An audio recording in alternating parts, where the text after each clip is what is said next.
Obrigada por terem vindo.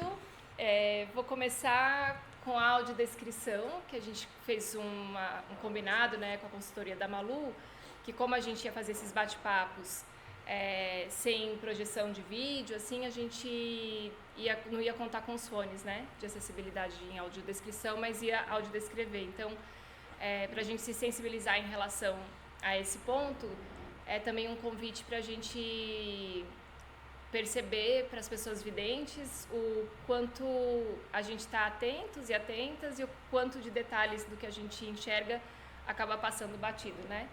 Então a gente chegou aqui na escola por um corredor estreito. Aí quando a gente entra aqui no espaço, as paredes estão cheias de quadros com as artes de divulgação de vários espetáculos que a escola realizou com estudantes. Tem um balcão preto, e aí aqui dentro do teatro, a gente tem um teatro pequeno e aconchegante, com paredes em cor cinza, escuro e preto. As carteiras onde a plateia fica são de madeira, parecidas com as carteiras antigas de escola. Aqui no palco estamos em 3 pessoas, Felipe Antunes, à minha esquerda, Jaqueline, que sou eu, no centro, ao meu lado Marco, intérprete em Libras. O palco é quase no mesmo nível do chão da plateia, a plateia sobe um pouco íngreme, o palco tem linóleo no chão. Eu sou uma mulher branca, de cabelos longos, castanhos e lisos que estão soltos. Eu visto uma camisa de mangas longas xadrez, preto e branca, uma calça preta, botas sem salto pretas e tenho olhos claros. Marco, você pode se audiodescrever, por favor? Então, eu sou Marco, eu tenho de altura 1,84, sou negro, meus cabelos são grisalhos, igual a Malu escreveu na semana passada.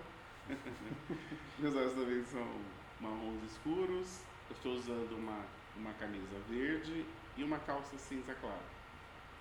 Fê?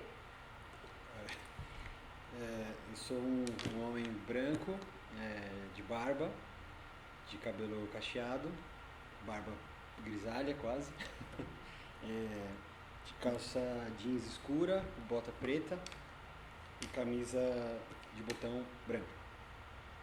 E olhos escuros também, olhos marrom escuro.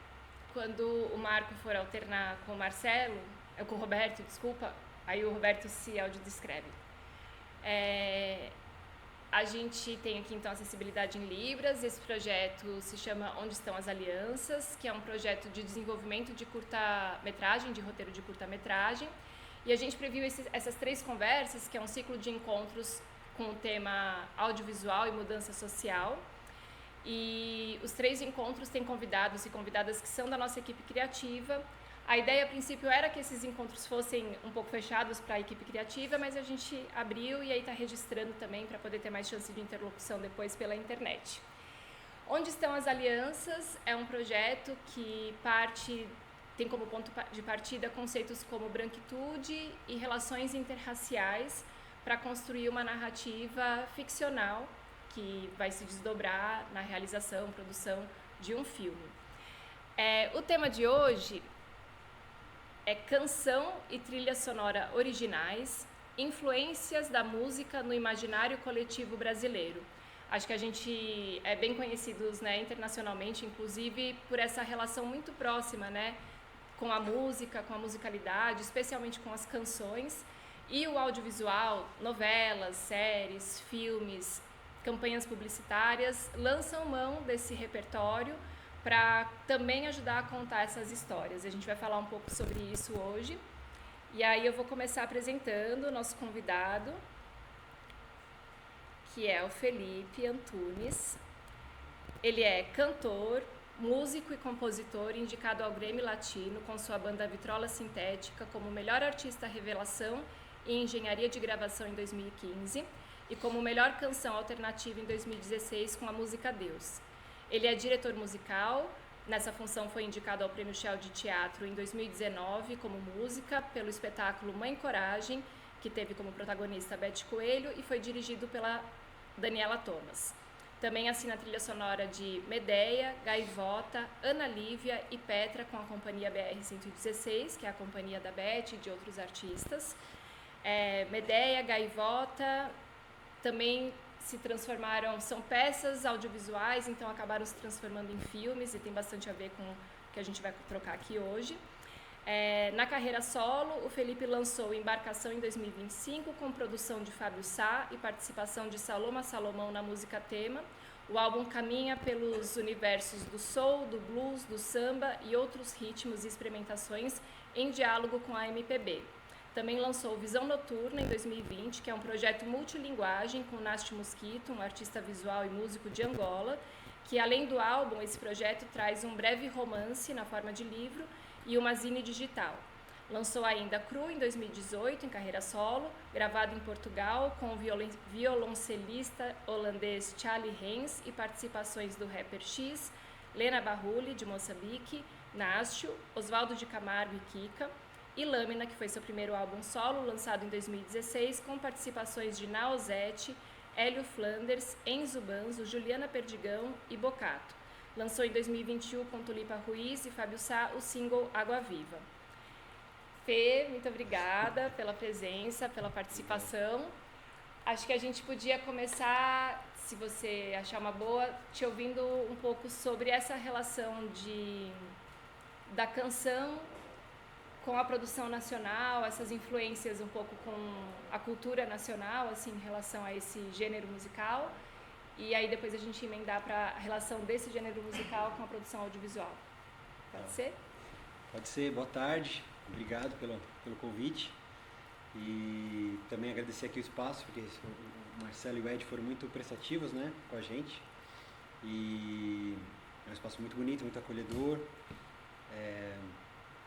E de fato eu tenho assim, essa experiência, né, com o audiovisual, de certa forma, mas que veio pelo teatro, né? E a história da canção eu acho muito interessante, porque no Brasil a gente tem uma valorização grande disso que a gente chama de canção, né?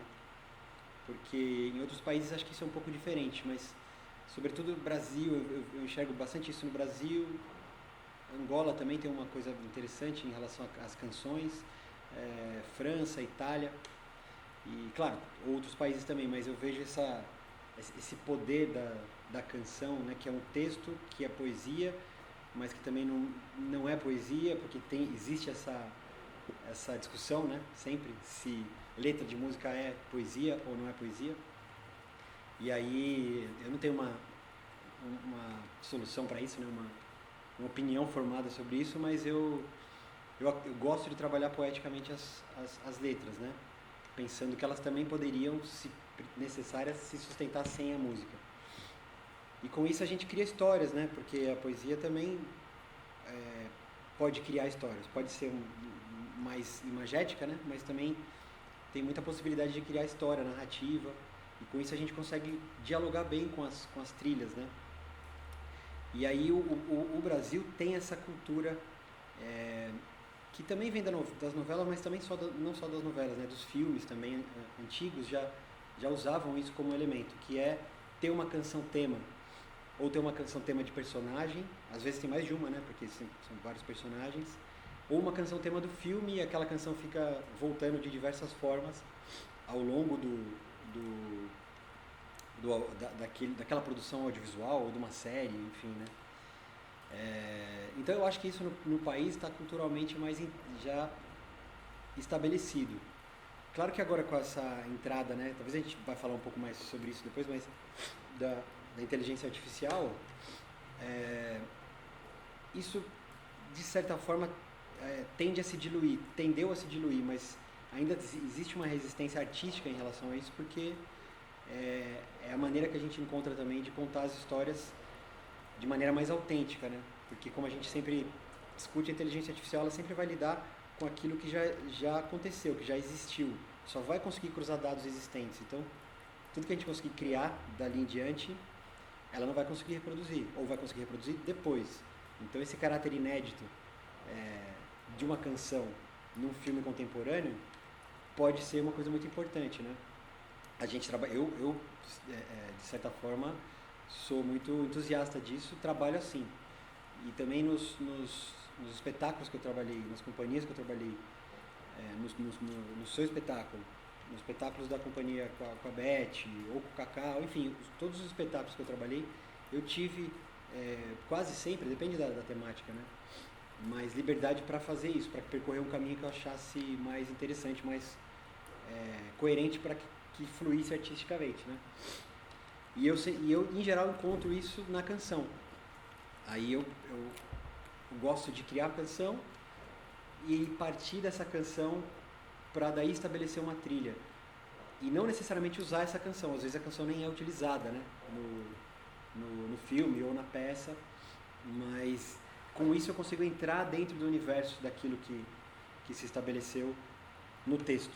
Porque a gente normalmente começa pelo texto, né? O texto da anfitriã ou textos clássicos, como a gente já trabalhou, como eu já trabalhei. E aí, para entrar nesse universo, para mim a melhor maneira é via canção. E depois da canção, aí eu vou caminhando de outras maneiras, assim, né? Seja instrumental, só instrumental, seja ruídos, qualquer coisa. Aí tem um universo muito amplo, né, para se trabalhar. Não sei se eu respondi. Sim, eu acho que é legal também considerar assim, essa coisa dos trânsitos, né? Então, eu sou atriz, a minha formação e experiência é bastante fundamentada no teatro. Então, a minha maneira de apreender o mundo e tentar traduzir as experiências passa pela dramatização delas. Então, todas as histórias que eu vou observando, os detalhes dos lugares, acabam na minha mente sendo elaboradas enquanto pequenas peças dramáticas, né? Onde as pessoas acabam sendo personagens, mesmo pessoas que eu não conheço, eu fico tentando encontrar uma história, algum ponto de tensão, conflito, outras relações. E aí é legal você falar esse lance do seu ponto de partida, especialmente nos processos artísticos e criativos, de partir da canção, porque ela parte de um lugar duplo, né? Você fala da poesia, assim, então acho que é legal também trazer para cá essa noção do que é também esse artista multilinguagem, quem trabalha dessa forma, que é você elaborar as experiências criativas já considerando como a tradução delas vai se dar musicalmente, enquanto literatura, se a gente for pensar na poesia, enquanto arte da cena, pensando na dramatização daquilo, e enquanto roteirização desse universo, pensando o que vai ser produzido no audiovisual. E aí eu acho legal dar uma pontuada um pouco trazendo para esse projeto mais especificamente, que audiovisual eu fico nomeando e repetindo, né, série, novela, porque não é para todo mundo que é tão tão nítido o volume de produção audiovisual que a gente consome, especialmente depois que a gente lida com os celulares, né? Então, pensando assim nos filmes, no cinema, né, na sala de cinema, depois pensando na televisão. E aí os dispositivos, computador e celular, foram ampliando não só a maneira como a gente consome os conteúdos, né? Às vezes eu vou consumir a novela, por exemplo, na TV e depois no computador e talvez no celular, mas também os formatos, que é o que a gente chama às vezes de cinema expandido ou audiovisual expandido, que é uma história seriada que é transmitida via YouTube. A gente não chama de novela, mas então é uma maneira de incluir todas essas produções, né? Hoje em dia, os profissionais de outras áreas, sei lá, uma psicóloga às vezes faz um vídeo seu e posta na sua rede social, isso também é conteúdo audiovisual. Muitas vezes está com uma trilha sonora que, em geral, porque pessoas que não são profissionais da área audiovisual estão produzindo esse conteúdo, elas lançam um monte de recursos que é um banco de dados de trilha sonora que está lá pronto, ela vai colocar, que pode até ter sido criado por alguém, mas recentemente a inteligência artificial lança a mão, né, do que já foi criado e produz um pouco automaticamente outras possibilidades, mas estou só dando esse panorama para a gente compreender que é um manancial muito expandido, né, muito amplo de produção. E aí eu acho que o projeto, e eu e o Fê, a gente colabora em alguns outros trabalhos também, tem essa insistência e uma aposta mesmo na autenticidade da tecnologia humana mesmo, né? Assim, então, como a gente pode continuar criando, produzindo trilhas sonoras originais, canções originais para cada obra, considerando que cada obra ela é uma maneira de contar uma história, se a gente for remontar assim a um passado, né, em volta de uma fogueira, a função do mito. E aí eu acho que isso pode trazer para a gente, com um pouco mais de objetividade, uma diferenciação entre o que é artístico e o que tem um objetivo final, por exemplo, mercadológico, para atender ao mercado, como as campanhas publicitárias, que podem ter aspectos artísticos, né? Às vezes um diretor de arte vai imaginar a plasticidade daquela campanha publicitária e vai dar um toque que a gente acha interessante, vai agregar valor à campanha, mas o objetivo dela está muito distante do objetivo de uma obra de arte, que é reflexão, lidar com os sentidos, estimular lugares menos premidos pela venda, né? E aí, você falando da canção, acho que é isso, né? O povo brasileiro tem essa relação com a canção, e aí a soma com o audiovisual, que acho que é um pouquinho do que eu quero já enveredar. Vou dar um exemplo básico, que são os remakes, né? Então, hoje a gente está vendo uma nova versão de Vale Tudo. Eu acho que a canção de abertura é a mesma, que remonta a uma época ali, né, de abertura democrática, tudo muito incipiente, mas que leva a gente para aquele imaginário. E a minha pergunta, como idealizadora desse projeto e em outras pesquisas, tem sido o quanto repetir algumas referências pode nos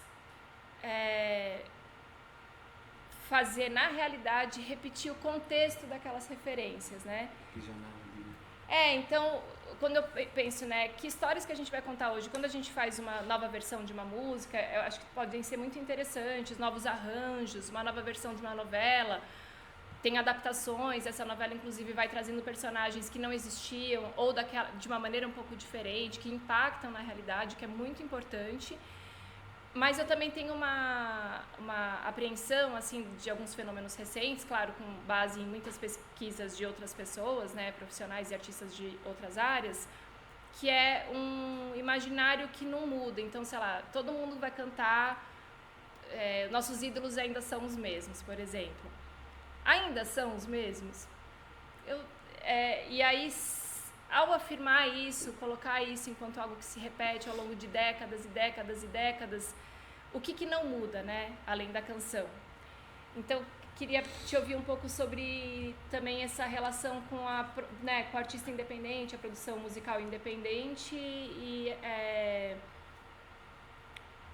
esse desafio, né, assim, da gente ficar feliz quando a gente ouve canções antigas nas produções contemporâneas, mas também problematiza essa presença em relação ao que a gente poderia estar ouvindo outros artistas que não estão sendo ouvidos, né?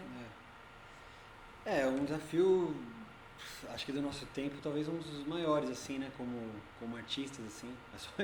Basta a gente ver também a repercussão em público aqui, a gente está aqui hoje, né? Então é muito difícil, realmente, assim, a gente está um pouco aprisionado em décadas passadas, né?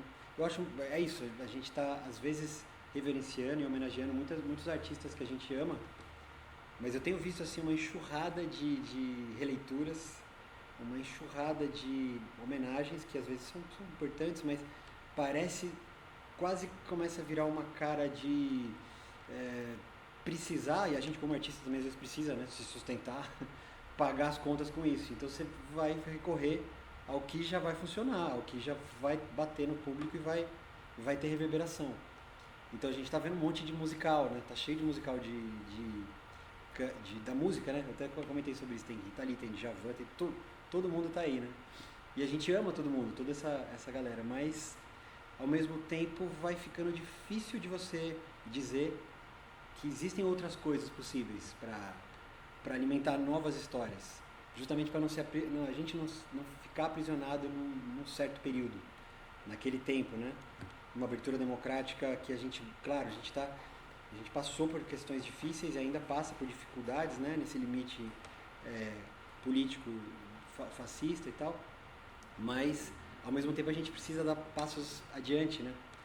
E isso é realmente um desafio, porque a gente tem como ser humano, parece que a gente tem um certo fetiche em pertencer a alguma coisa. Às vezes precisa pertencer a alguma coisa, né? Como sociedade, como comunidade, mas às vezes a gente fica preso num fetiche de de estar em um lugar que você não esteve, né? Nós não vivemos a ditadura, a gente quer estar ali pertencendo à resistência democrática que não é mais o nosso tempo.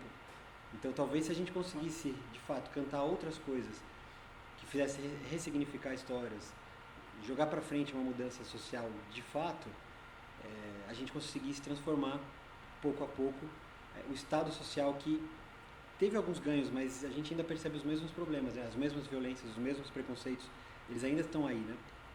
Então eu realmente concordo com isso e acredito na autoria, né? E para mim é um pouco intrínseco, porque é o jeito que eu costumo trabalhar, né? Eu tenho muita dificuldade de ficar alimentando histórias que já foram, assim. Isso não quer dizer não reverenciar memórias, né? Porque a gente respeita, traz, dialoga, mas está aqui para propor também, né? Propor novas histórias, né? Novas elaborações sobre o país, sobre a arte, sobre o mundo, né? E você falando também, acho interessante destacar que assim, isso tem acontecido, né? Os artistas, as artistas continuam produzindo e criando. A questão também são esses espaços de projeção, que acho que também é algo importante de se dizer. Oi, professora, obrigada por ter vindo. Público ilustre. Presença ilustre também. Então, assim, a questão também fica um pouco justamente nesse lugar mercadológico, que é o que chega nas mídias de amplo alcance é um recorte, claro, muito específico. E é esse recorte que vai se repetindo e se retroalimentando e que cada vez mais vai distanciando, né, a produção independente, um pouco numa analogia do pequeno produtor, né? O pequeno produtor também é um pequeno produtor cultural.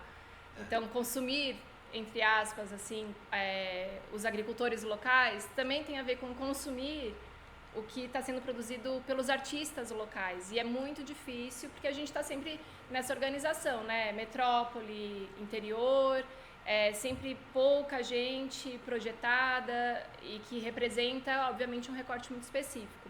Então, só para destacar isso, que a gente sabe que muita coisa está sendo feita desde sempre, né? Desde que o mundo é mundo, e que essa falta de acesso e até uma falta de sensibilidade para receber esse acesso que faz com que a gente, às vezes, não consiga ouvir, não consiga ver aquilo que nos interessaria mais do que o que a gente vê e ouve, né?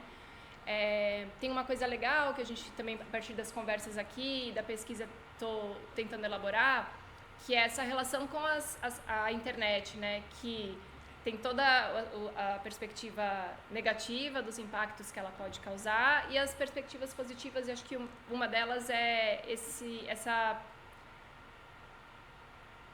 ampliação de possibilidades para você produzir e fruir as suas obras em audiovisual, por exemplo, com canais como o YouTube. Então, vou fazer um gancho, porque entre os trabalhos que a gente fez, a gente tem um processo criativo, que eu desenvolvo uma pesquisa desde 2017, que se chama Anfitriã, e a gente estava desenvolvendo um espetáculo, e na época da pandemia, por conta do isolamento, a gente fez uma versão audiovisual que acabou sendo montada e editada no formato de um filme, né, um curta-metragem, que está disponível no meu canal do YouTube. E aí, para esse processo, o Fê, a partir do processo de pesquisa dele, de criação, criou uma canção que chama Anfitriã. O Bibo, né? Com o Bibo, fala você mais então. Só para falar uma coisa sobre o que você comentou antes, né? Sobre enfim, essa dificuldade, a sensibilização e tal. Às vezes eu tenho a sensação também de que é um projeto, né? Um projeto sistêmico, né? Um projeto estrutural, né?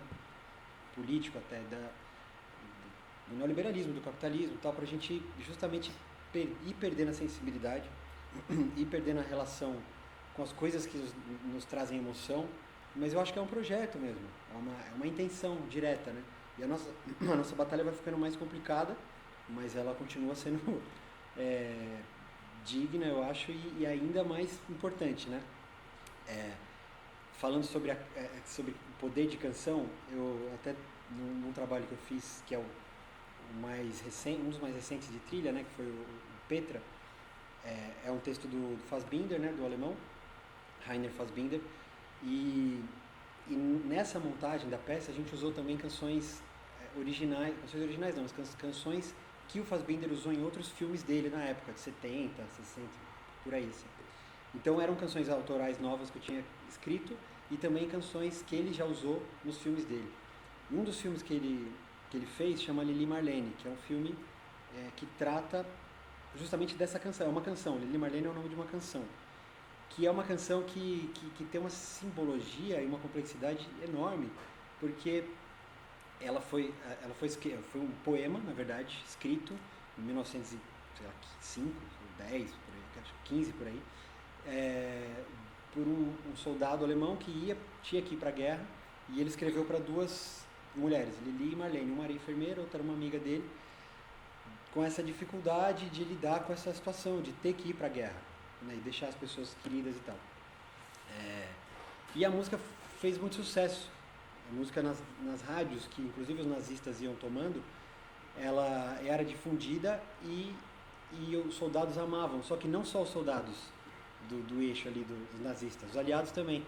Então, era um momento de trégua, era um momento de que todas as tropas paravam e todas as tropas se sensibilizavam, lembravam das suas casas, das suas mulheres, das suas mães, enfim, de tudo. E isso, obviamente, incomodou os nazistas que propuseram isso, né? E eles proibiram a música e proibiram a cantora, inclusive, que era Lily Anderson, uma coisa assim, de se apresentar. Ela ficou quase um ano sem se apresentar e tal. E aí, com isso, os ingleses estavam já meio revertendo a guerra, né, junto com os aliados, e eles regravaram a música. E identificaram, né, isso como uma força e regravaram a música. E com uma cantora alemã, mas que era ativista, assim, né, contra o regime nazista. E, obviamente, ela explodiu de novo e as duas tropas gostavam. Aí o chefe de comunicação lá do nazismo, né, Goebbels, identificou e resolveu regravar. Não, então vamos regravar essa música de novo, só que de um jeito mais militarizado. Aí ela não fez tanto sucesso e aquilo começou a diluir e aí o nazismo, o sistema todo, a estrutura foi diluindo. Então, isso é para dizer que uma canção às vezes tem uma força gigantesca, por isso que sistemicamente às vezes ela é combatida, porque ela não interessa aos regimes, né? Quanto mais autoritário, menos interessa, porque ela pode criar esse tipo de comunicação, porque eu acho que a música é um tipo de comunicação, como qualquer outro, só que ele é diferente do nosso dia a dia. Por mais que às vezes nos musicais eu até brinco, isso a gente dá risada, porque os musicais às vezes as falas são cantadas, né? Eu sempre achei isso meio engraçado, assim, embora eu lide com música, eu acho engraçado, assim, de você cantar falando um texto do dia a dia, né? Mas o que eu quero dizer é que a música, ela é um tipo de comunicação diferente. A gente normalmente não fala cantando, embora a gente tenha melodia na fala, né? Isso já é por si super interessante, né? Cada região tem uma melodia, o jeito de falar, de se expressar, de organizar a frase, isso é uma melodia, por si já é uma estrutura melódica, né? Então eu acho que é isso, o poder da comunicação da música está justamente em falar, trazer informações, ou trazer críticas, ou trazer reflexões de uma outra forma, que não é a forma do dia a dia. A gente entra naquela viagem, a gente passa, parece que, por um outro plano da consciência ou da inconsciência, né? Eu pelo menos tenho essa sensação. Isso eu fui refletindo, né, ao longo do tempo, criando música, compondo, pensando sobre isso. E a Kika me fez pensar nisso uma vez também, uma parceira nossa, parceira de composição, porque quando a gente foi fazer o documentário do Visão Noturna, ela falou isso. Ela falou, não, a música é uma maneira de se comunicar e tal. E eu fiquei muito com isso na cabeça, pensando que fazia todo sentido. E a Anfitriã, que é o projeto, né, da Jaque, que a gente começou a desenvolver lá na pandemia, na verdade, assim como aqui agora no Onde Estão as Alianças, você tinha já essa intenção de ter uma canção, né? Justamente por isso, justamente por sentir isso, por lidar com isso, né? E aí o Bibo Calzavara, que é aqui de Bragança, também estava no projeto, ele tinha um violão que ele gravou e tal, me passou, e aí eu na metáfora dessa figura da anfitriã, que se relaciona com a figura da morte e tudo mais e tal, criei um texto em cima disso, uma melodia para esse violão do Bibo, né? E a gente foi reinventando a música até chegar agora nesse momento que ela foi lançada no meu disco novo, que é um disco que justamente traz trilhas, né? Para teatro e para audiovisual. E aí agora eu estou justamente reinventando uma maneira também de tocar essa música, porque não era um violão que eu tinha construído e tal, então tem vários desafios em camadas que vão aparecendo ao longo do tempo, né? Esse pode tocar agora pra gente? Vou fazer o jeito que eu tenho estudado agora, né? Você tem, quer o texto? Cadê? Bora, Vai?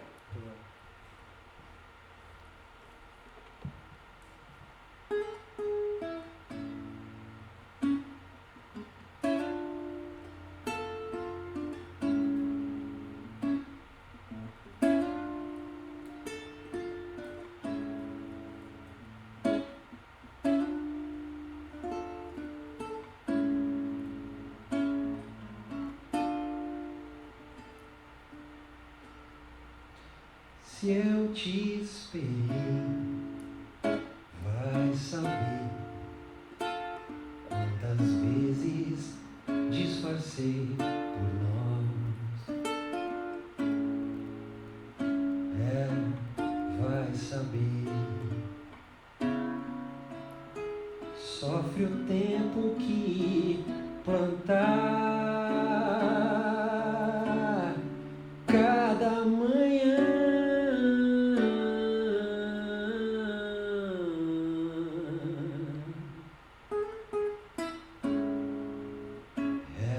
Vai saber se as manhãs são feitas de plantar.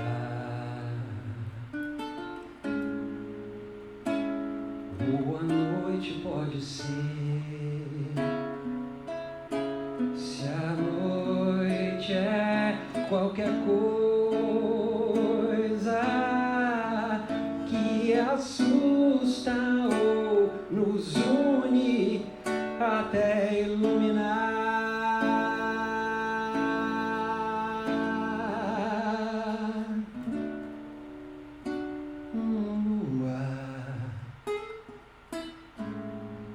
Lava o piano vazio, toca a luz e o breu de esperar, nada aconteceu, ninguém se pareceu. E sem se parecer,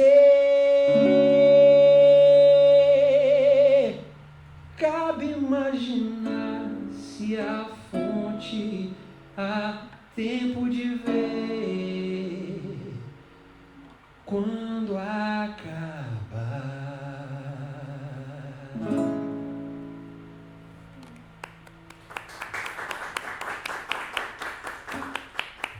Obrigado. Linda versão. Primeira vez. É? Essa música sendo tocada é a primeira vez, né? Ah, que legal. Ao vivo. Antes da gente seguir, alguém que está presente gostaria de fazer um comentário, perguntar alguma coisa? Podemos seguir então?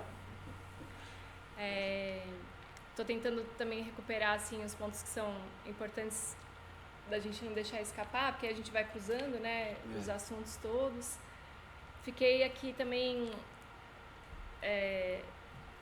com a fala de antes, né, de você entrar na canção, pensando um pouco nessa importância, assim, né?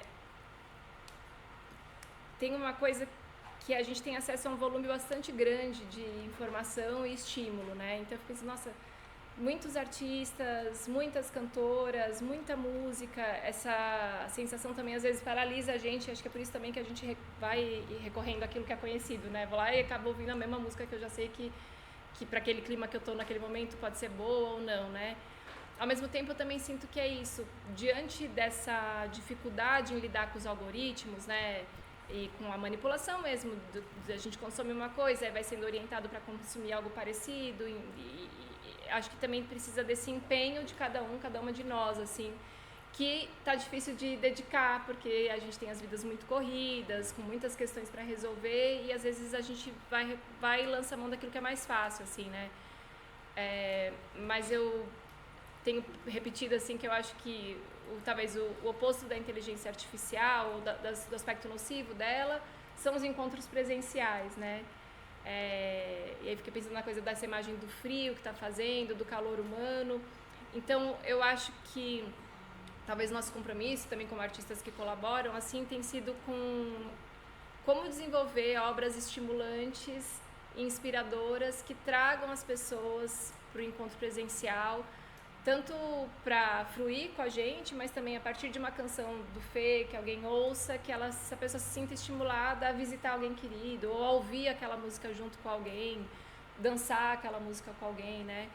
E voltando para essa coisa do YouTube, né, que a gente entrou com a anfitriã, acho que também dá para falar um pouco dos filmes que você fez com a companhia, porque também, né, é muito complexa a cadeia que faz um filme poder entrar em circuito nos cinemas, né? Acho que para quem não é da área, às vezes parece que é só inscrever. E é muito conteúdo produzido, mas tem uma cadeia que envolve muito investimento financeiro mesmo, né? Para você conseguir finalizar a obra, ter uma distribuidora, enfim, são muitas etapas, muita institucionalização. E aí essa alternativa das redes sociais é interessante, porque a gente consegue acessar conteúdos que a gente não conseguiria. Os streamings operam um pouco nesse sentido, mas aí como produtores culturais a gente também fica nessa insistência das legislações, né? Então, como a gente protege a produção nacional, que tipo de legislação precisaria estar em vigor ou ser aplicada, porque algumas já existem por exemplo, uma Netflix ter que investir um capital muito maior nas produções nacionais, que no catálogo sempre apareça priorizando as produções nacionais, curtas-metragem que eu acho que são produções muito interessantes, especialmente para esse tempo corrido, que a gente acaba consumindo os vídeos curtos. Geralmente eles estão entre 15 e 20 minutos, mas eles acabam circulando em festivais, mas não tem uma plataforma, né? Você não vai assistir um curta-metragem no cinema e ele não passa em quase nenhum lugar. Às vezes numa mostra específica do Canal Brasil. Então, assim, por exemplo, como poderia ter uma aba dos streamings, curtas-metragens, né? Que fossem streamings nacionais. Acho que tem essa ideia incipiente, não sei em que pé que tá, mas do governo federal ter o seu próprio streaming, né? Assim, que aí a gente poderia acessar esses filmes. Mas aí a gente já se pergunta, que filmes serão esses? Serão os filmes que foram indicados ao Oscar? Ou também, além desses, os filmes de produção independente? Então, são discussões que a gente faz à parte da criação artística, mas que são muito importantes, que eu acho que eu quis fazer essa aproximação, por exemplo, dos agricultores locais, do produtor local, porque eu acho que no imaginário coletivo ainda está muito distante a aproximação do agente cultural com a classe trabalhadora, né? Então, a gente precisa, no imaginário coletivo, aproximar o artista enquanto realizador cultural da classe trabalhadora para o povo ter essa empatia, porque eu sinto que o povo às vezes identifica o artista naquele artista específico que teve uma projeção e uma fama. E esse artista, de fato, está muito distante da maioria da população, financeiramente falando, enquanto raça, classe e gênero em geral, né? Então, a gente pode contar nos dedos, acho que para falar de um exemplo recente, sei lá, vamos pensar num ator como Wagner Moura, que é um ator que eu admiro, acompanho. Um ator ao longo de tantos anos que conseguiu ganhar um prêmio, então ele não representa mais a maioria dos atores e atrizes, se a gente for fazer esse recorte, né? Então, acho que a gente precisa aproximar para que, do mesmo jeito que a gente faz o esforço de hoje eu não vou comprar no mercado, na rede de mercado grande, vou comprar nessa banca de verdura, nessa banca de peixe, hoje eu vou assistir um show, vou assistir um espetáculo, vou tentar procurar um filme na internet, pedir a dica para alguém que é da área, que pode me indicar algum conteúdo, né? Então, só para terminar, a gente cruza muito esses temas que às vezes não são tão palatáveis e gostosos, a gente gosta muito mais de ouvir você tocar, mas porque a gente precisa deles para continuar tocando, né? Para continuar criando. Então, acho que é uma maneira de jogar a palavra, né? Não, e a gente às vezes fica muito mais tempo discutindo sobre isso do que fazendo as outras coisas de fato, que são essas coisas que partem da sensibilidade e que criam troca de sensibilização, né?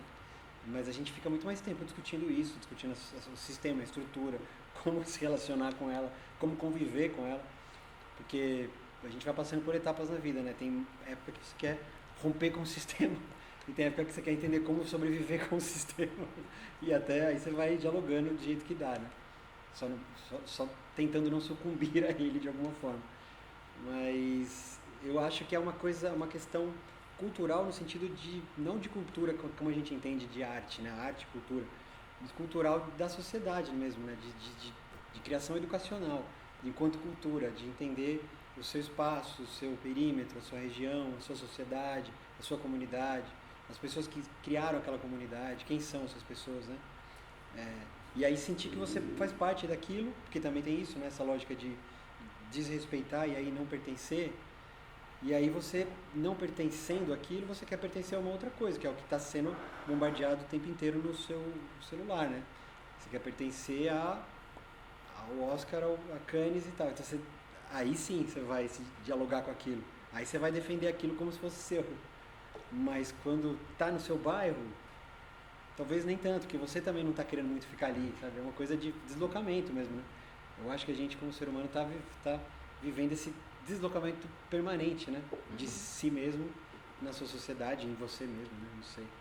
E pensando no roteiro que a gente que eu estou desenvolvendo, eu sempre quis partir dessa relação com a canção, que para mim ficou óbvio mais forte depois do convívio com o Felipe, né?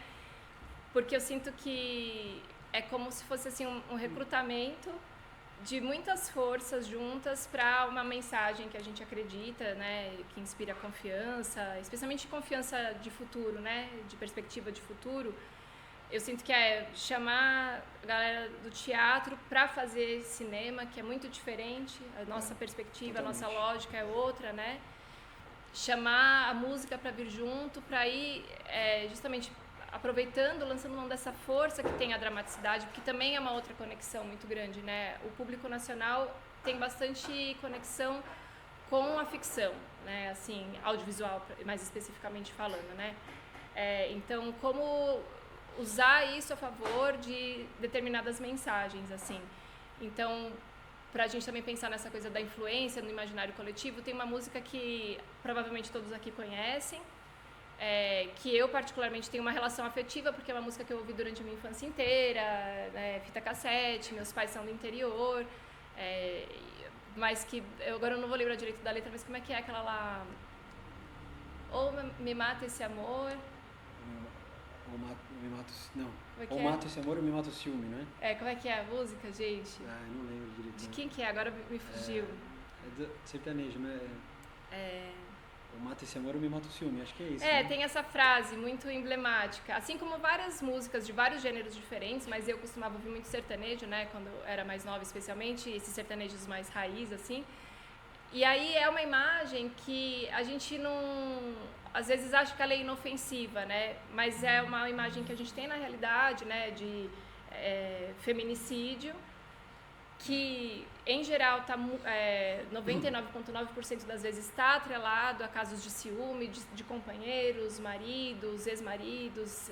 Essa relação é muito direta, que é transposta para a canção, que é um imaginário, a arte. E aí ela é repetida e repete na realidade. Então tem esse ciclo sem fim que vai detonando comportamentos que a gente não deseja, mas que a gente também cria, né? Ou alimenta. Então acho que claro que tem diz de seu tempo e sua época, mas assim, em que época que isso poderia ser admissível? A gente, né, também sabe que nunca. Um pouco para dizer disso, né? Tem essa influência. Por outro lado, tem outras milhares de canções poéticas com mensagens muito bonitas, quanto movimento, sei lá, para pensar para além da canção, mas da música como um todo. A gente também tem influência Racionais MCs, vários gêneros, né? Samba. Então, pegou esse exemplo específico dessa música sertaneja, depois eu posso conferir aqui pra gente lembrar do nome, pra dizer do tipo, do que a gente também acha que pode... Se a gente consegue influenciar negativamente, a gente consegue influenciar positivamente, né? Ainda ontem eu joguei Fórmula. Obrigada. João Mineiro Marciano. E tem coisas incríveis e tal, né? Mas tem frases que parece que a gente naturalizava. Eu acho que é isso mesmo a letra, né? O mata esse amor. Chorei Essa de frase. saudade. O mata esse amor ou me mata o ciúme? Lendo a carta, sentindo o perfume. Mas o que fazer essa dor que me invade? Mata esse amor ou me mata? Mata esse amor ou me mata o ciúme. Sim. Não é disso. Mas eu sei. Mas é bonita. Melodicamente ela é muito bonita. Linda, mas esse Não, passa tem o poder, despercebido, né? que é o poder da canção também, É, né? Negativo, O do que tá ponto de vista por trás, negativo. né? E também Assim como a gente falou, como eu falei do Lili Marlene, que fez, praticamente, colaborou no fim de uma guerra mundial, né?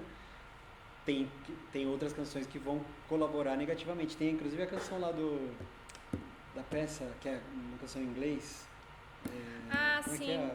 Tem uma Que a montagem. gente nunca para pra prestar atenção, mas é loucura aquilo lá, né? Uma montagem que eu fiz assistência de direção que chama Stalking, um conto de terror documental, com direção da Elisa Volpato e da Rita Grillo. Em cena estão o Paulo Salvetti e a Lívia. A gente me fugiu sobre o nome da Lívia. Que também é a partir de uma história de vida dela. E aí uma das músicas tema que tem a ver com ameaças que ela sofreu mesmo, stalking, né? Que é uma pessoa que Reais, perseguia ela, ameaças reais e que começaram na internet. É aquela música Every Breath You Take, que também é muito famosa, que a gente dança e canta enquanto baladinha romântica, mas que a letra é: a cada passo que você der, eu vou estar ali, você não percebe como me faz mal. Praticamente a mensagem é assim: como me faz mal te ver tendo a sua vida e dando seus passos sem mim, né? Uma analogia com a música nacional, por exemplo, a música do Legião Urbana, que fala sobre suicídio, eu não lembro o nome da música agora, Pais e Filhos, fala sobre suicídio, todo mundo acha, nossa, Lindo, legal, sensacional, e não é. É verdade. Recentemente tem um vídeo dele, que está circulando de novo, um vídeo dele falando, né? Programa Livre, falando, gente, vocês falam essa música é sobre suicídio, essa música é triste.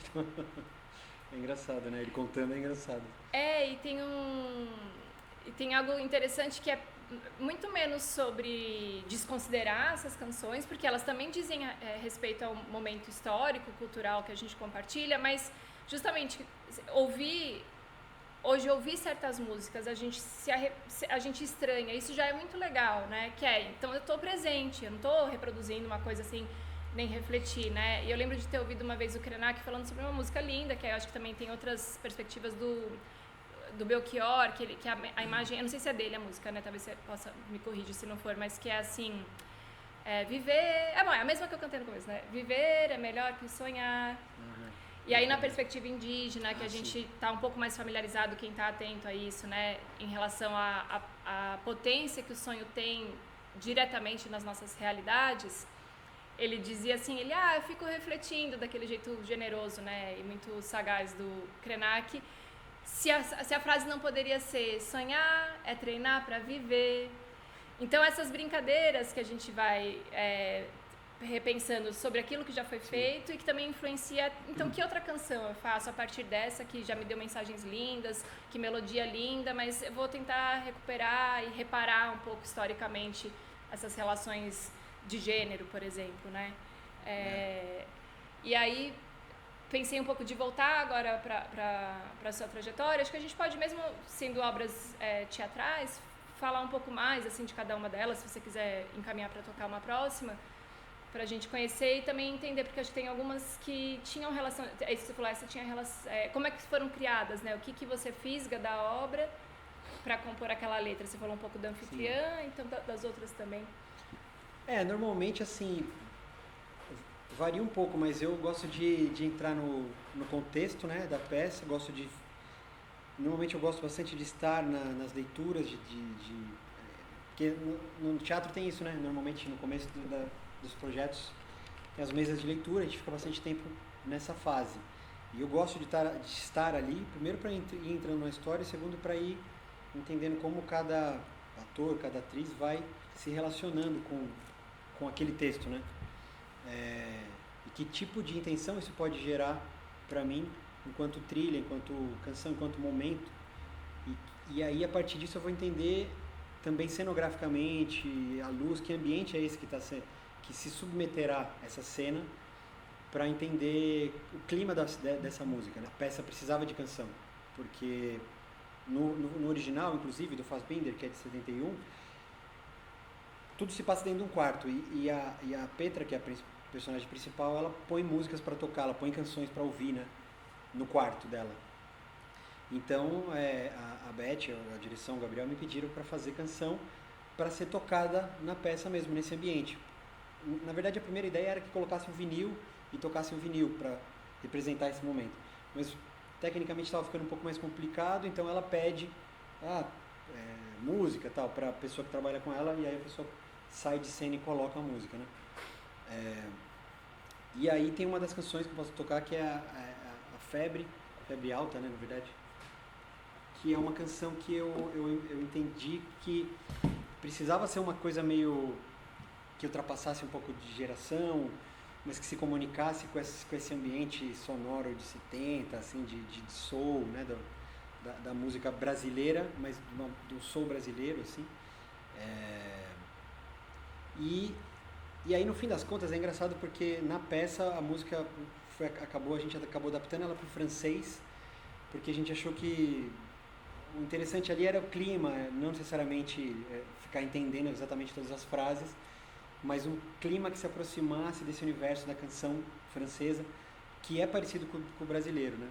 E eu fui muito para um caminho de uma artista que eu admiro bastante, que até morreu recentemente lá da França, que é a Françoise Hardy, porque ela tem canções, ela tem um disco em específico que chama La Question, que eu gosto muito, que eu até tenho o LP em casa e tal, que eu sempre me relacionei com ele de um jeito muito inspirador, e aí fui descobrir, junto com o parceiro o Fábio Sá, que é o produtor do disco, e meu parceiro de criação de trilha, fui descobrir que naquele disco quase todas as músicas eram parcerias com a brasileira, e essa brasileira que tocava violão. Isso é um disco de 70 e pouco, né? A Tuca, que é uma artista que a gente conhece muito pouco no Brasil, que ela morreu super jovem. Ela foi vítima de muitas opressões, assim, né? De LGBTQIA+, fobia, de gordofobia. Ela batalhou contra isso, morou na França bastante tempo, por isso ela teve essa relação com a Françoise. Ela era dessa geração de Gil, Caetano e tal. Tem até entrevista que ela fala sobre essa intenção dela junto, né, de criar uma música mais moderna, mas que se relacionasse com a música que já existia no país, né, samba, bossa nova e tal. Mas ela, não dá pra gente afirmar, né, mas pelo que a gente pesquisou e pôde pesquisar, ela pode ter inclusive sido vítima desse tipo de opressão, porque ela, sei lá, ela emagreceu 30 quilos no mês e no outro mês ela morreu, sabe? Uma coisa assim. E ela foi muito pressionada em relação a isso, né? Como artista. Então esse disco para mim é um disco muito importante, e eu me lembrei dele nesse processo. E aí a música acabou sendo um pouco inspirada nesse universo, e aí a versão em francês acabou ganhando um pouco mais dessa cara, né? E aí a gente regravou ela agora em português. Você quer que eu faça aqui? Você quer pegar o texto? Vou dar uma lida. Qual o nome? Febre Alta. Eu vou te falar. Meu Deus. Eu posso segurar pra você. O Roberto foi no freestyle aquela hora ali, não teve jeito. Peraí, Fê. Ela, Já sabia, né?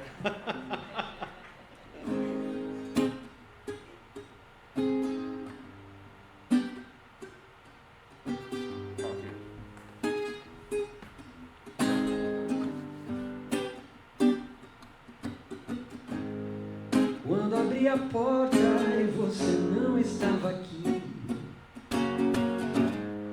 uma tempestade se arrastou e alcançou a minha paz, onde eu sempre me engano. Não há paz sem seus planos, nem a paz em outro plano que não for pra lhe dar. Eu só sei viver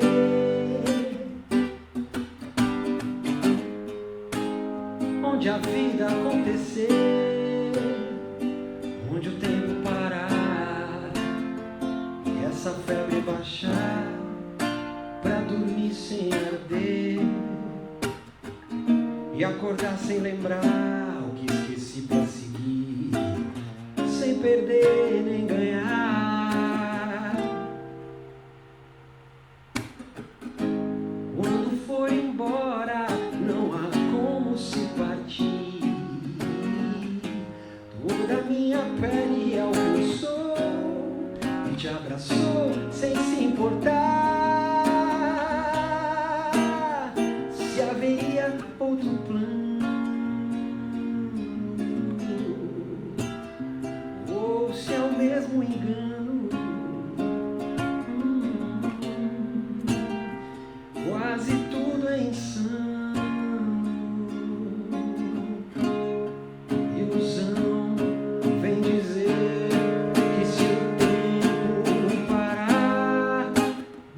vida acontecer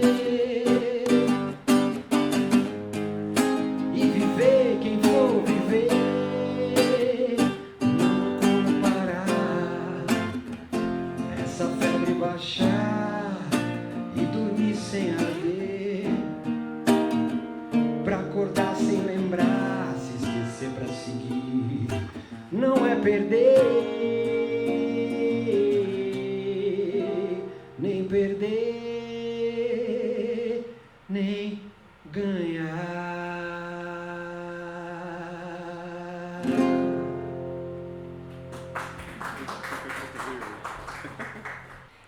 Acho que para mim tem uma pergunta que me acompanha bastante em relação a tudo que eu tenho uma crítica, assim, é a quem interessa, né? Que acho que converge com o que você está falando, assim. Então, a quem interessa que a gente continue adoecidos, né? Adoecidas. E aí também tem me interessado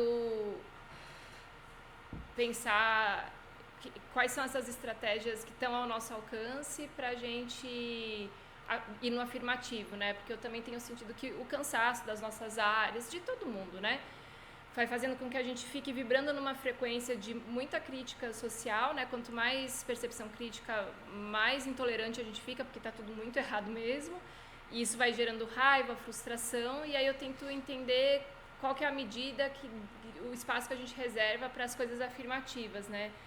E acho que também que tem a ver exatamente com isso, com essa noção de que sempre há música, espaços gratuitos, a gente vai tentando, só que eles não estão ali, né, em evidência, em destaque, então a gente precisa fazer esse trabalho. A questão é que eu também tenho uma generosidade, às vezes, assim, sei lá, uma professora do ensino médio, da rede pública, ela tem quase nenhum fôlego para justamente fazer esse empenho, que seria de outras instâncias, né, estatais, municipais, para, por exemplo, fazer um encontro com o grupo dela de estudantes. Então, eu acho que é isso, né, que pequenos empenhos a gente vai fazendo, mas, de fato, tem uma parte nossa que eu acho que, enquanto artistas, é defender que o que a gente cria não tá muito, transcende mesmo, né? É subjetivo, então pode ser que algo toque a professora Isilda, que não toca o Ademir, algo de alguma maneira vai tocar uma grande parcela da população de uma vez só, isso é mágico, mas outra coisa é que, assim, também defender dentro do sistema que vende. Então, acho que essas questões da internet, das redes, têm mostrado pra gente que, tipo, vira e mexe, acontece alguma coisa assim que diz que não é a canção que está à venda, é o ingresso do show.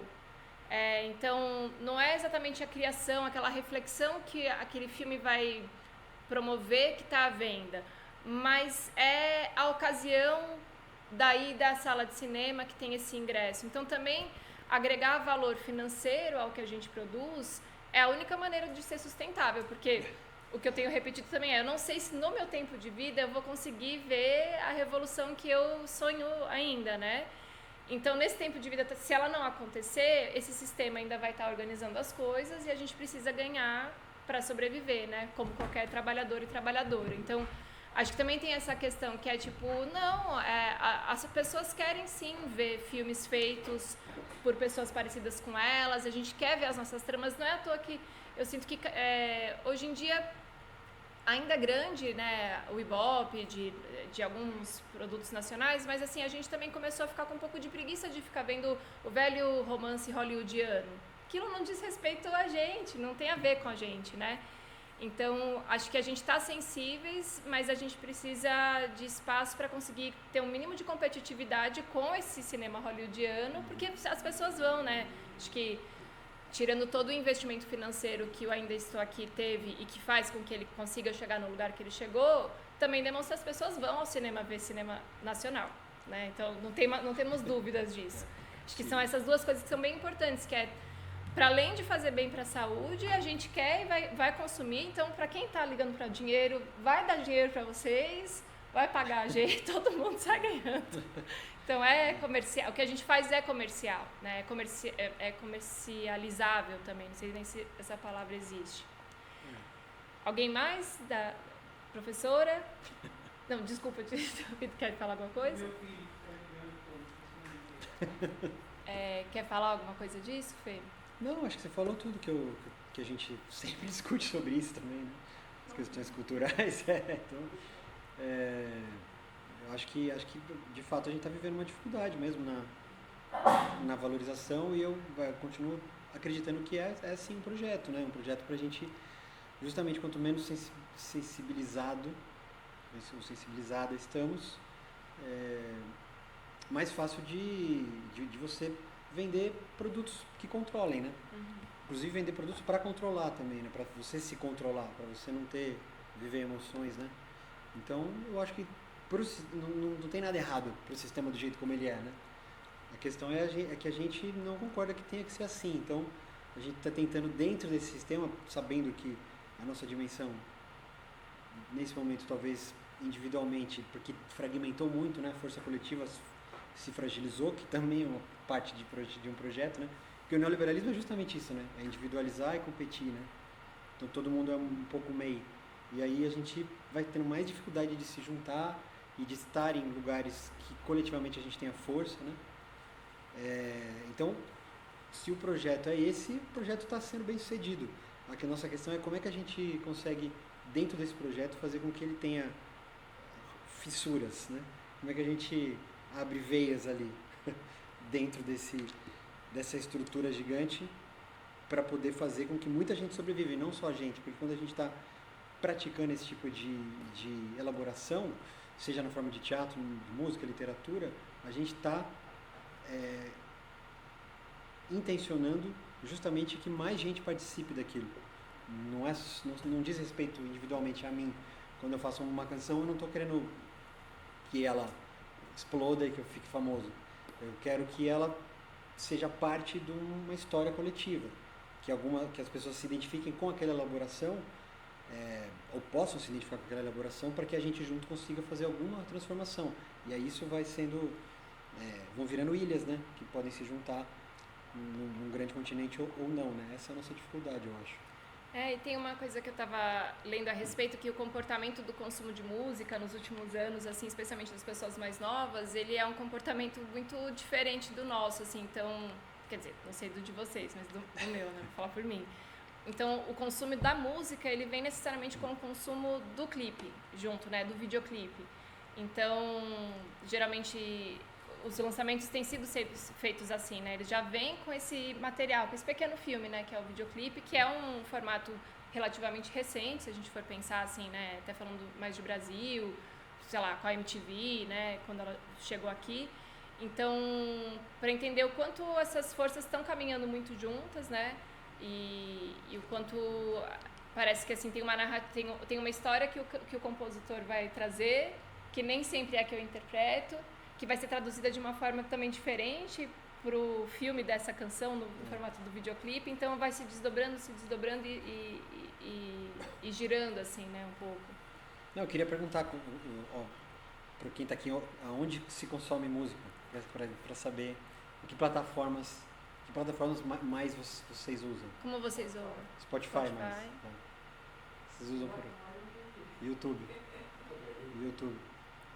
Eu uso Spotify, mas tem aquela Apple Music, YouTube, que tiver música, eu uso todo o tempo.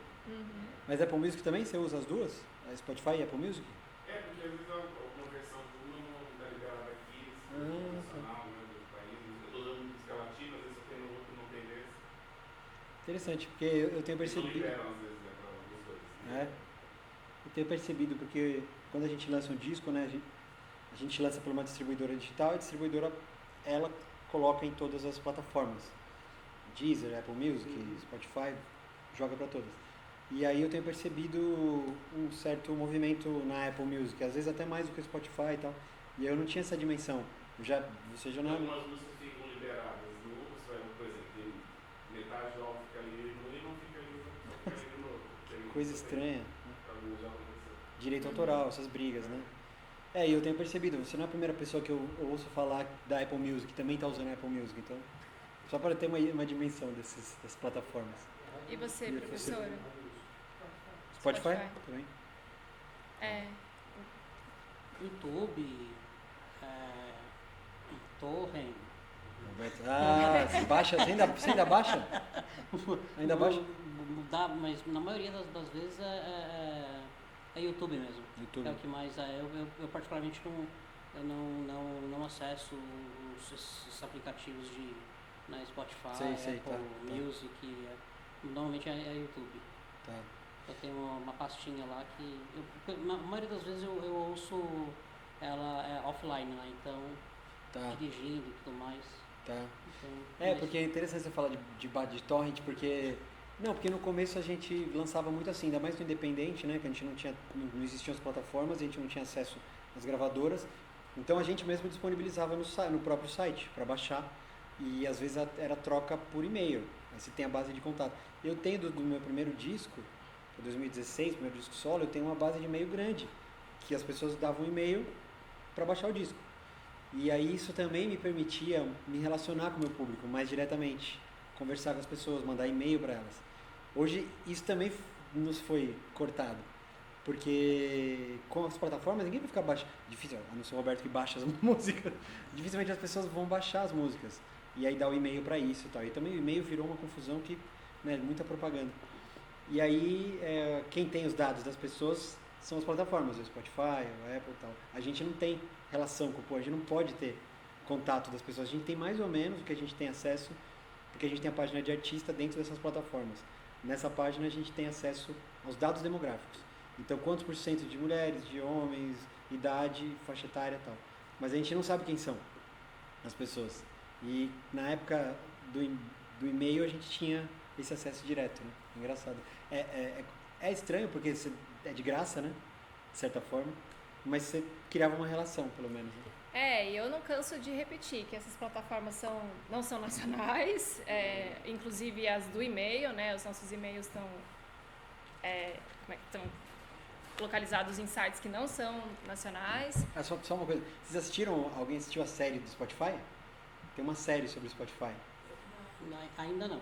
Que conta a história do Spotify. O Spotify surgiu meio em resposta ao Napster, a esses mecanismos de baixar música, só que aí e dava uma monetização ali e tal, né? Porque aí você ouve e ganha um pouquinho.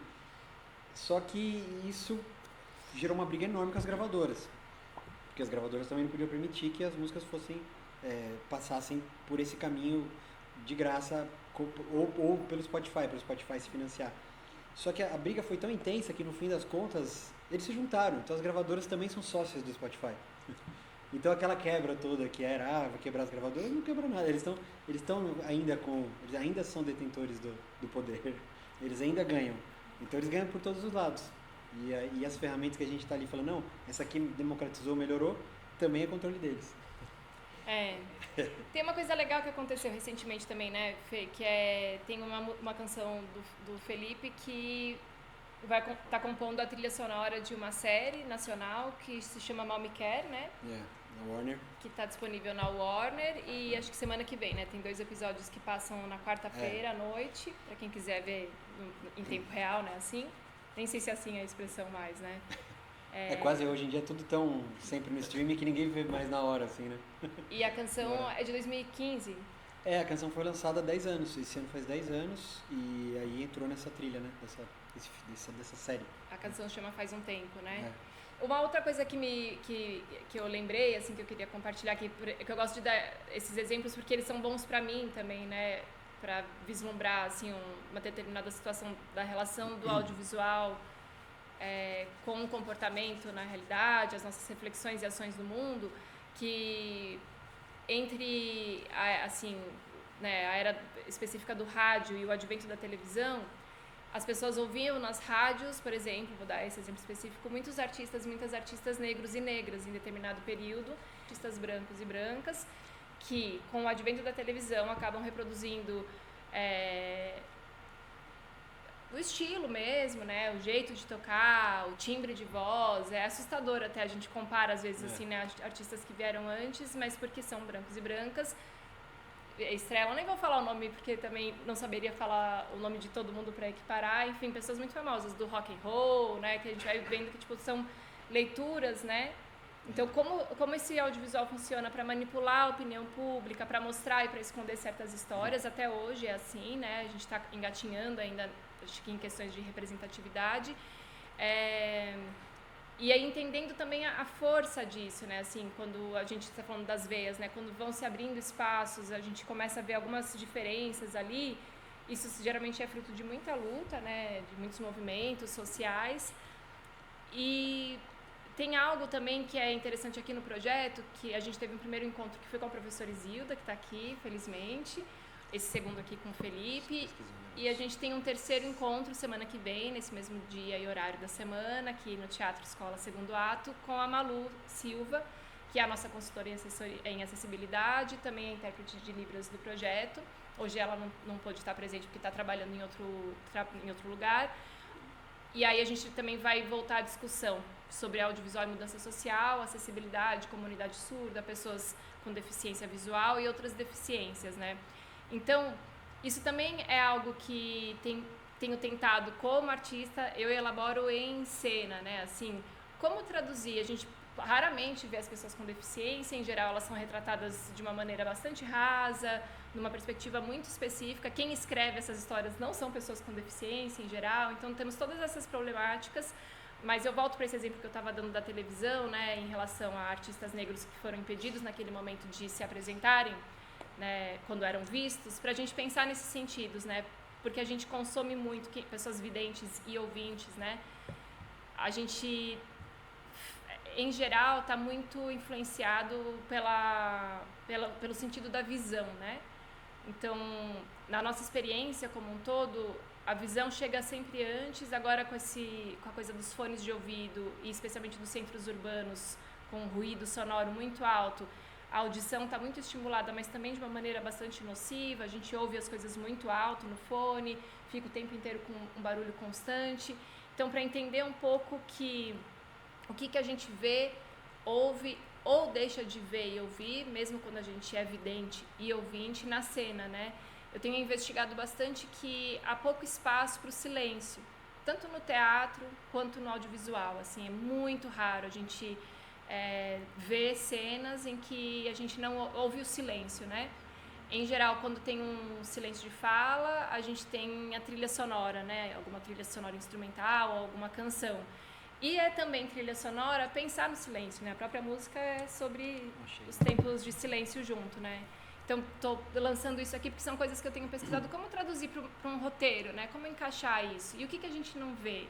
Né? Assim, tanto em relação às histórias que estão destacadas ou não, mas blackout, né? Acho que em teatro é mais comum a gente ter blackout, que é quando as luzes todas do teatro se apagam.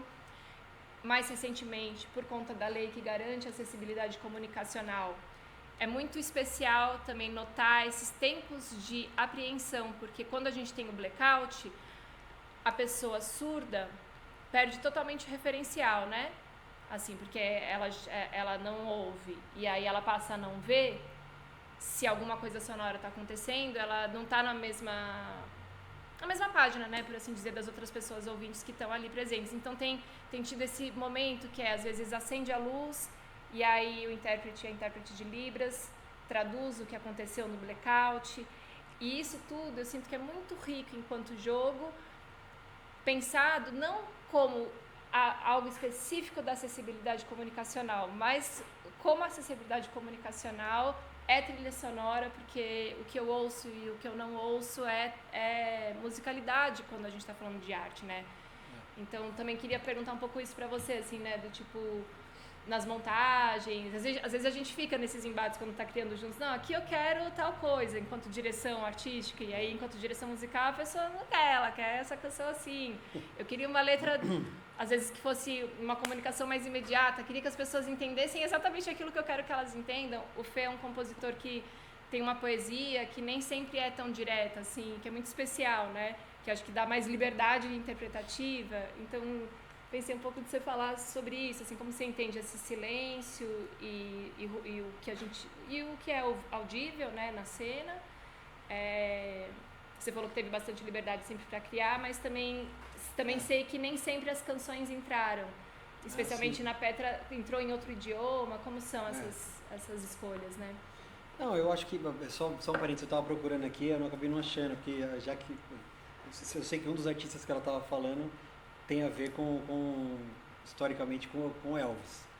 Que tem um cantor que antecedia o Elvis, que cantava exatamente daquele jeito, que criava músicas daquele jeito.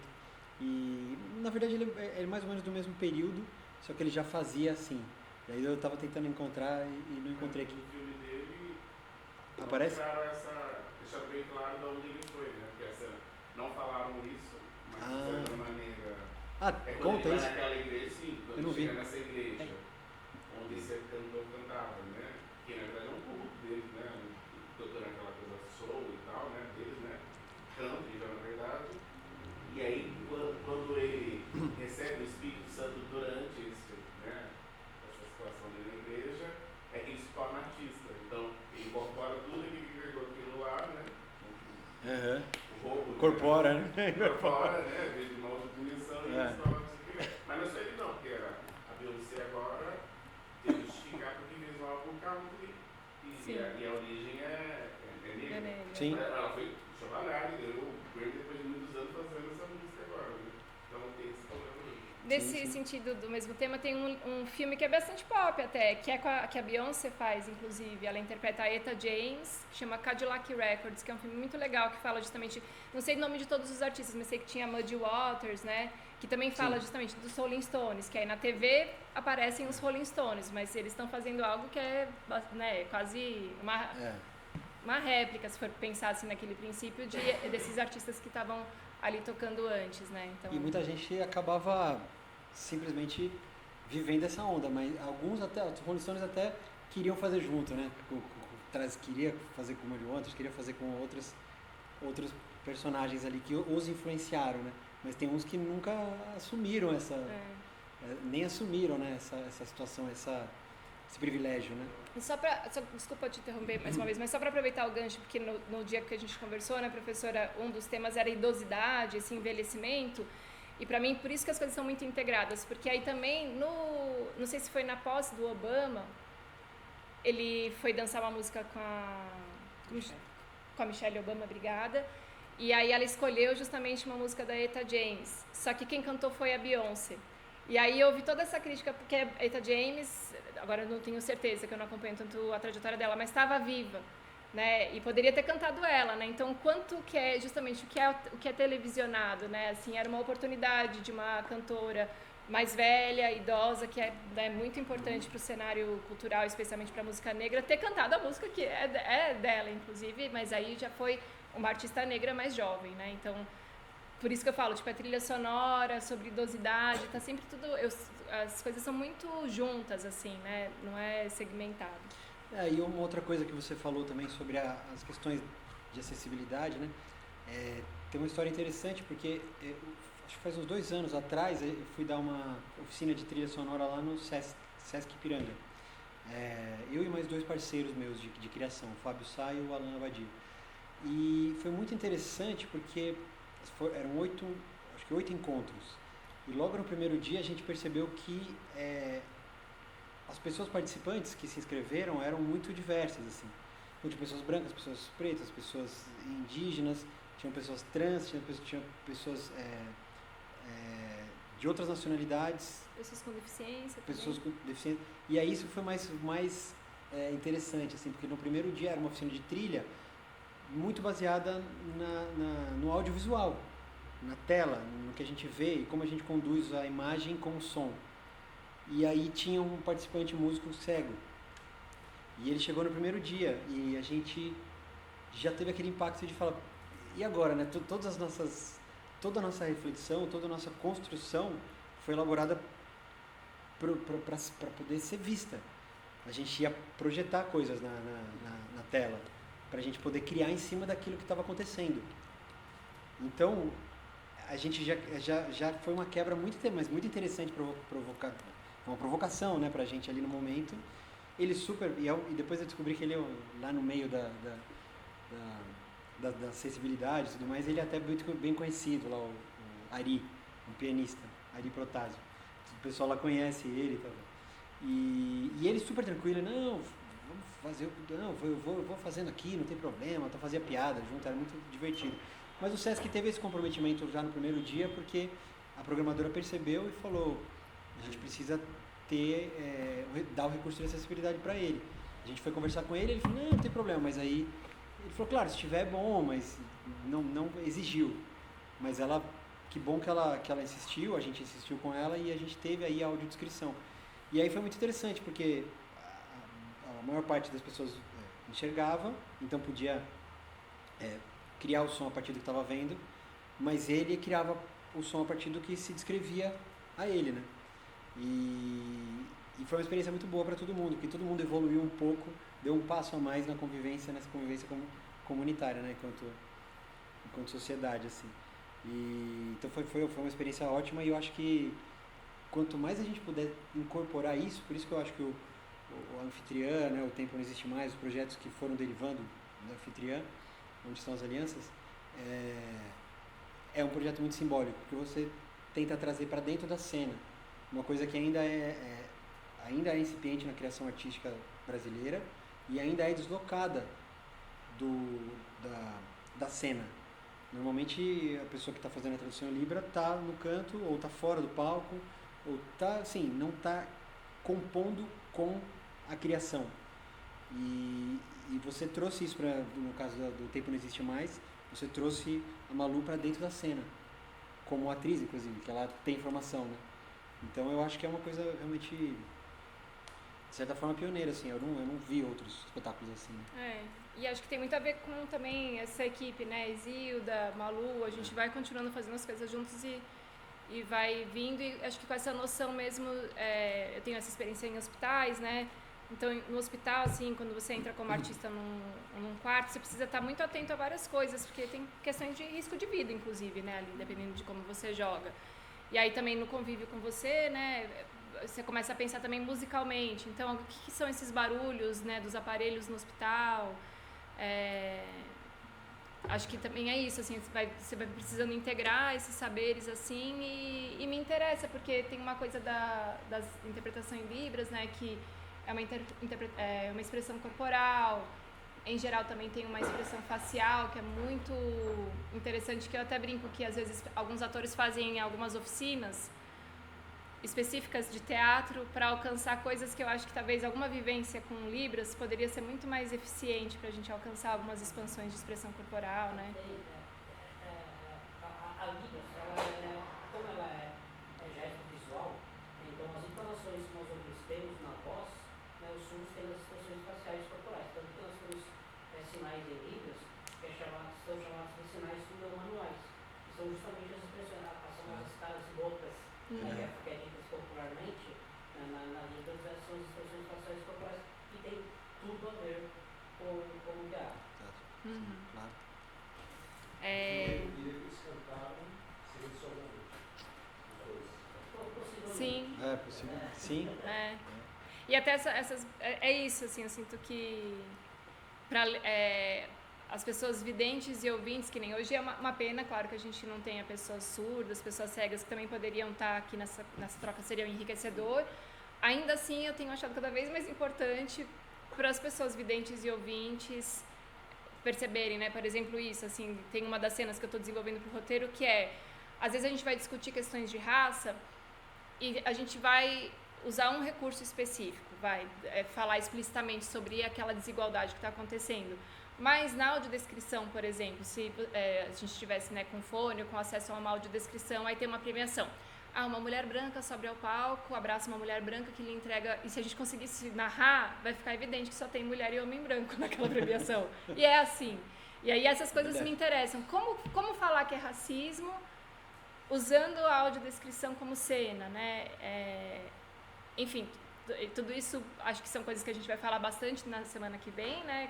Com a Malu presente, que eu acho que também vão estar transpostas para a cena no roteiro. Mas voltando para cá, assim, pensando nessa coisa que acho que tinha te perguntado antes, e a gente foi para outros lugares, sobre som e silêncio, e sobre quando a canção vai para a cena, mas vai com outra, sem letra, né, enquanto melodia, como é que são essas escolhas? Eu acho que tem que, no fim das contas, eu acho que isso aqui que é a grande maravilha do teatro também, né? E quando isso se pode levar para o audiovisual, fica mais poderoso, que é o que você comentou, né? A gente nem sempre vê pessoas do teatro na TV, por mais que pareça que seja, não é. Então fica mais potente, né, quando esses universos se cruzam. E eu acho que tudo tem que estar a favor da complementariedade de ideias. Então, às vezes não tem que ter música mesmo, porque aquela luz tem que protagonizar, é uma luz incrível que você tem que ficar em silêncio com ela vendo aquela luz acontecer. Aquilo vai te gerar reflexões, vai te gerar emoções, vai te gerar, não sei, pensamentos diversos em relação àquilo. Ou, por exemplo, teve o caso de Ana Lívia, que foi uma trilha quase, a gente até brinca, uma trilha quase batalhada, quase sangrada, assim, batalhada de acontecer. Porque foi um processo que foi acontecendo ao longo do projeto em si, porque era um texto do escritor de Curitiba chamado Caetano Galindo, a direção era da Daniela Thomas e as atrizes eram a Beth Coelho e a Georgette Fadel. Quando não era a Georgette, era a Yara Janra substituindo a Georgette, mas eram duas atrizes e o texto era para duas atrizes irmãs, que era uma só ou não é, um duplo, ou enfim. Essa era a brincadeira da peça. E a peça inteira se passa nessa talvez grande cabeça delas, ou nesse convívio, se for pensar externamente, nesse ambiente fechado em que as duas estão ali presas num teatro. Elas falam, a gente existe aqui, quinta, domingo, de novo, toda quinta, domingo estamos aqui, tal. Então, são as atrizes existindo naquele momento do teatro. E tem trilha nisso, não tem trilha? Aí essa conversa foi complexa de ir acontecendo, de se realizar. Porque, no princípio, a Daniela queria trilha. Depois ela não queria trilha nenhuma. Aí eu tava ali, eu falei, bom, eu tô aqui na equipe, eu vou propondo as coisas. Até que eu pensei, e ela também estava porque a Daniela tá sempre cheia com muitos projetos, né? Então ela nem sempre estava lá, às vezes estava até por vídeo de outra cidade. E aí eu pensei, vou trabalhar como filme. Eu vou pegar a gravação que a gente tem do ensaio inteiro e vou criar como se eu estivesse criando uma trilha de um filme com o Fábio Sá, né, que é meu parceiro de trilha. E aí eu vou propor isso aqui. E o que ela achar interessante a gente pega, o que ela achar que tem que deslocar a gente desloca e tal. Mas foi um processo mais árduo nesse sentido de saber o que usar, de saber se tinha que usar, ou até de saber se não tinha que ter nada. E aí a gente foi construindo, eu apresentei várias coisas para ela, ela falou, eu acho que aqui... Porque ela queria uma coisa, por mais que fosse uma grande cabeça, uma reflexão, ela queria que fosse também realista.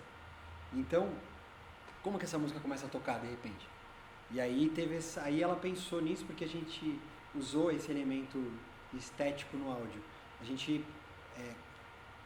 passou um pouco de uns filtros de som de vinil. Então parecia que aquele som estava sendo tocado em vinil. E aí ela falou, então peraí, vamos pegar esse momento aqui, uma das atrizes vai lá e põe o vinil para tocar. Aí no caso de Petra, que não teve vinil, no Ana Lívia teve o vinil. Então tinha o elemento do vinil só para ter a música, tinha o vinil na peça, para ser realista, para elas estarem ali e a música ser tocada de algum lugar. E daí ela gostou de duas intervenções assim, bacanas e tal, e aí a atriz ia lá, colocava e a outra fazia a cena. Era para fazer a cena. A música estava ali para fazer a cena, não era uma música que vinha do nada. E aí teve a música final, que era a música, que aí sim, podia ser uma coisa fantástica, que daí elas estavam saindo dali, né? Elas estavam saindo daquele lugar, estavam desaguando. Tem uma metáfora da morte, do envelhecimento também, né? E aí a gente foi pro estúdio. Mas primeiro ela queria uma coisa mais grandiosa, orquestrada e tal. Eu propus umas coisas que eu gravei em casa, assim, mais simulando essa coisa de orquestra, pra gente pensar se vai gravar ou não. E aí testamos e tal, não era exatamente isso, e a gente pensou, então vamos fazer o seguinte, vamos pro estúdio e a gente cria lá na hora. A gente improvisa assim, eu já tinha umas ideias do que fazer, mas eu e mais 2 músicos a gente cria na hora, faz essa cena final com as atrizes ali no estúdio, gravando com a gente.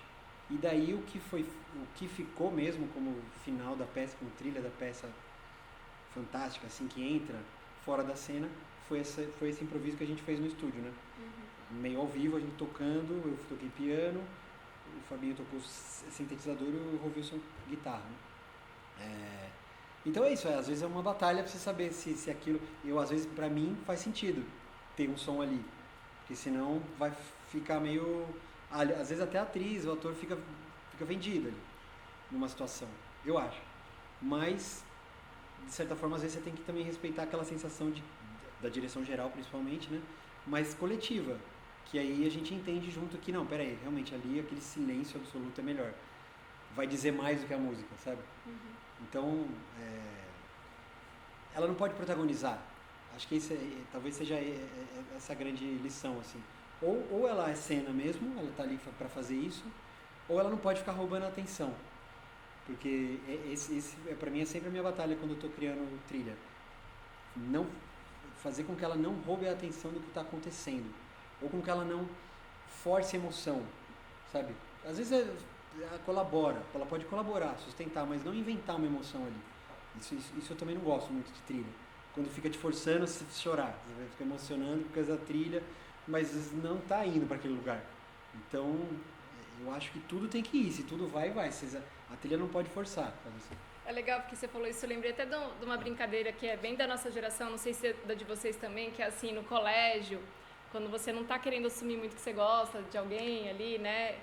E aí você tá perto da pessoa, seus amigos sempre fazem tananana. Então acho que assim, isso pra mim é o máximo de como a trilha tá no imaginário assim, popular, que é justamente aquela canção tema, né? Que é tananana, que é a música romântica, que é justamente quando o par romântico se encontra, acho que também, vamos chorar, então vai chorar, a música é de chorar, que também tem uma dupla enunciação que às vezes interessa e às vezes não, né? Então a cena é triste, a trilha é triste, que a gente tem falado muito, né? O clima é de suspense, a trilha é de suspense, a cara é de suspense, calma, aí você, sei lá, por que tão tanto, né? assim, né? Tão didático, né? Mas tem uma coisa também que é o contexto, né? Às vezes a mesma música pode provocar emoções muito diferentes em contextos diferentes. Eu sempre lembro do exemplo daquela música da vitória do Senna, que era a música que todo mundo ficava feliz quando ele ganhava e aí tocava aquela música da vitória. E quando ele morreu virou uma música triste. Quando toca essa música, todo mundo lembra do Senna como... Quem é dessa época que pegou, que passou por isso. Mais lembra, devagar, né? Aí na sua cabeça já te leva para outros lugares. É um contexto diferente, mas é a mesma música. Sim. Gente, acho que daqui a pouquinho... estamos encaminhando para os finais aqui. Alguém mais quer falar, comentar, perguntar? Você também, Marco, fica à vontade. Bom, você tem mais alguma canção que você quer compartilhar com a gente? Posso fazer a indicação, talvez, que é o nome do disco novo, né? Essa música, até assim, pensando você falou muito a gente falou muito das questões da música, das origens e tudo, né? E do som. E eu fico tentando sempre voltar a isso, né? Porque, principalmente nas oficinas de trilha, o que é o som, né? Para quem é ouvinte, né? O que é o som? Como ele surgiu também, como isso foi virando música, né? Como a gente entende hoje em dia. Porque tem um podcast, aliás, que é muito bom, chamado, quem não escutou, até recomendo, que chama Ser Sonoro, que vai descrevendo todo esse caminho do som, de como ele foi sendo criado, de como a gente foi imaginando o som nas nossas vidas e fazendo ele ser uma coisa de conexão ancestral. Porque primeiro existia isso, né? Você tá numa fogueira, que nem a Jaque falou, e ouve um som de um animal, que potencialmente pode ser um risco. Você vai ter uma reação ao som. Isso é ancestral. Até hoje a gente tem isso. Hoje em dia a gente tem muito som gravado, então a gente sabe que pode ser gravado. Tá? Mas ainda assim a gente está em alerta com isso. Porque é uma coisa ancestral, de sobrevivência da espécie. Então as canções de trabalho, que hoje em dia tem outro significado, né? A canção de trabalho é a canção que você vai trabalhar, é o single do álbum, sabe? Mas a canção de trabalho, para se trabalhar mesmo no campo, eles existiam como forma de resistência, como forma de manter, inclusive, a resistência para poder trabalhar, para poder estar junto, mas também para colaborar quando um não está conseguindo trabalhar, os outros estão ali sustentando e puxando e tal, não sei o quê. E isso foi gerando elementos rítmicos riquíssimos para a gente. Aí essas plantations, né, norte-americanos, campos de algodão, os canaviais do Brasil, tabuleiro de cana, tudo isso, esses sons que vão batendo, o Roberto Mendes tem a música que fala disso, né? Facão bateu, bananeira caiu, ele vai falando desse som do tabuleiro de cana também, da bananeira, do canavial, e todos esses sons vão virando ritmos. E aí, na época da escravidão americana, quando eles foram proibidos de tocar tambores, né, os escravizados, eles tiveram que adaptar aqueles elementos rítmicos que se usava na África, que vinha da descendência africana, para outros instrumentos, como o violão. E aí vem o blues, né? Vem aquele tipo de batida do blues, do soul. O rock foi derivando disso, o samba deriva disso também. Que é mais percussivo, né? Que é mais percussivo, que é a coisa percussiva. Então, quando a gente fala muito dessa apropriação, isso acontece e a gente tem que nomear, porque a gente deve muito, o Brasil, especialmente os Estados Unidos também, muito à música negra, à música africana. Toda essa base de construção vem da questão rítmica percussiva africana, que tem um ponto de vista diferente do nosso ocidental. A gente pensa a música para dançar. O ponto de vista africano é dança para ter música. Ou seja, é o corpo que vai levar para a música. Quando as pessoas começam a dançar, que o tambor vai seguir o ritmo. Aqui a gente faz ao contrário, a gente começa a tocar e as pessoas começam a dançar em cima do... Então isso foi invertendo, né, na lógica ocidental. Então é sempre bom trazer isso. Falando isso porque Embarcação é uma música que eu fiz com Salomão, e ela puxa um pouco mais pro samba, e eu acho que a coisa percussiva do violão, que eu tenho trabalhado, eu acho que ela, tentar trabalhar um pouco, eu acho que ela talvez exemplifique um pouco disso.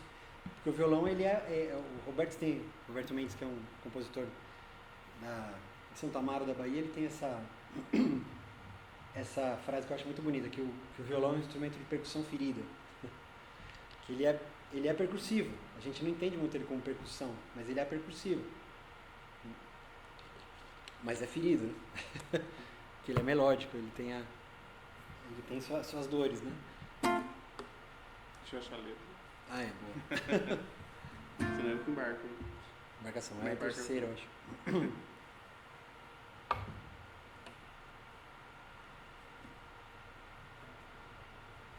Aí. Meu Deus. Embarcação, chama.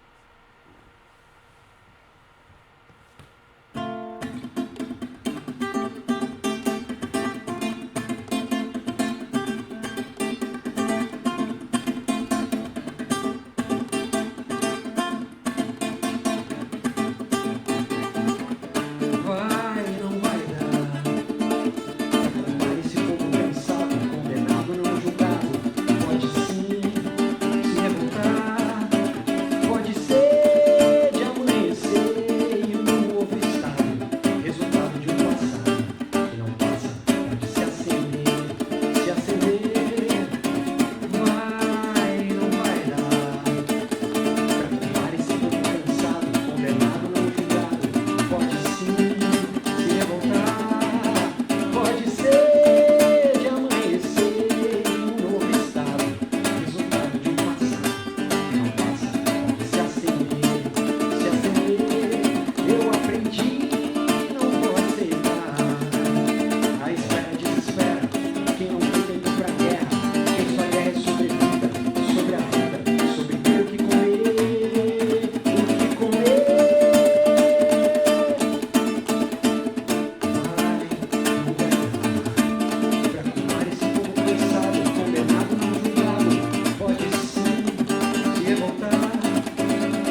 Descanse o coração, vai, sai, a barca é uma prisão, mas a vida é embarcação. Faz, mas não é só opção. Descanse o coração, descanse o coração, descanse o coração, descanse o coração.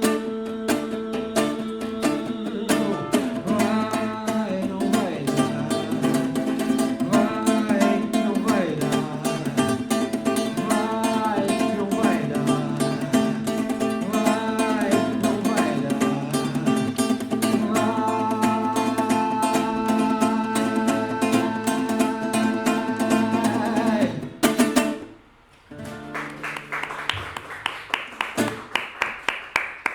Bom, É isso. maravilhoso. Acho uma ótima Intenso. maneira de encerrar então aqui nosso encontro. Então quero agradecer de novo a presença de vocês, a interlocução, também Marcelo e Ed aqui do Teatro Escola Segundo Ato. Obrigada pela recepção, acolhida. E sábado que vem a gente está aqui de novo às 12h30 com a nossa convidada também ilustre, Malu Silva. É isso. Obrigado.